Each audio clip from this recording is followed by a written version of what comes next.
Plantango major or broadleaf plantain is a common weed that is rich in vitamins A, C, and K. You can eat the leaves raw or cooked. The young tender leaves are best raw. The older stringier leaves, you're going to want to cook them to break them down a little bit. Now the flavor does have some bitterness to it, but if you like arugula, you will like broadleaf plantain.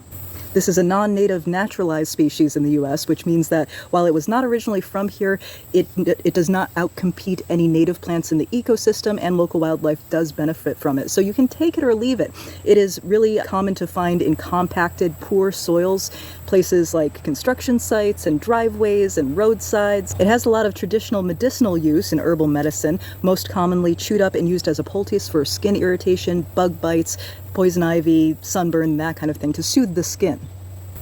Now it puts up these inflorescences that they're wind-pollinated flowers, so they don't look very showy because they don't require attracting pollinators to distribute their pollen.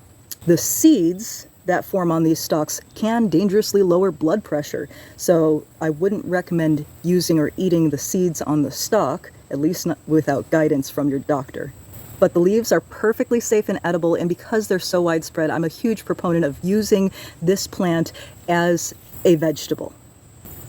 When your budget is tight and you're living off that ramen noodles and instant mashed potatoes and rice and beans kind of diet, having available fresh wild greens that are free, that you can just go outside, pick yourself, and use to get that nutrition, to get that fiber, is very empowering.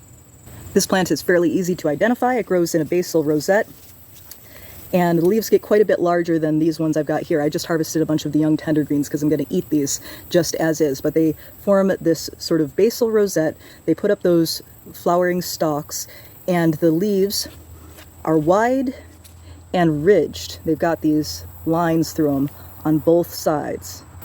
The veins are very distinct and easy to see, especially on the underside, and apparently those in the older, tougher leaves can be used as fibers or filaments for making things. Although I personally have not tried making any cordage or crafts out of these, I'm putting it on my list for the fall. Once it is cooked, it is less bitter, and it has a flavor that I think is similar to collard greens, which I really quite like, especially with a little tahini and olive oil on there. But the nutrition-wise, it is very similar to kale or spinach in its nutrition, so very good for you. A wonderful green that you can get free out in your yard right now. If you're interested in learning how to find free wild food, medicine, and crafts growing near you, I wrote you a book. It's called Eco-Punk Foraging, How to Use Wild Plants for Food, Medicine, and Crafts by Melanie Weird. That's me. It is available on Amazon.